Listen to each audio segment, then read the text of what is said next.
আজকে আমি তোমাদের সাথে একটু অন্যরকম ভিডিও শেয়ার করলাম। মায়ের একটা পুরনো শাড়িকে কিভাবে নতুন করে দিলাম সেটা ভিডিওটা না দেখলে বুঝতে পারবে না।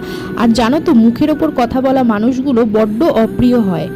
আর এটাও বললাম এই ভিডিওটায় দেখবে খুব কম ভিউজ যাবে। যাই হোক, পৃথিবীর প্রত্যেকটা মাকে জানাই হ্যাপি মাদার্স ডে। আর সবার উদ্দেশ্যে একটা কথা বলি, মাকে কতটা ভালোবাসো আজকের দিনে সোশ্যাল মিডিয়ায় এসে সেটা প্রমাণ করার দরকার নেই।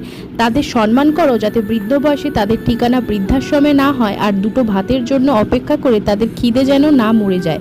বিকজ আমাদের থেকে তাদের কোনো ডিম্যান্ড নেই এই যুগে। তাই পারলে তাদের সম্মান করো আর ভালোবাসো, কাউকে কিছু প্রমাণ করার দরকার নেই। তো আজকে আমার এই শাড়ির ভিডিওটা তোমাদের কেমন লাগলো অবশ্যই কিন্তু কমেন্ট করে জানিও।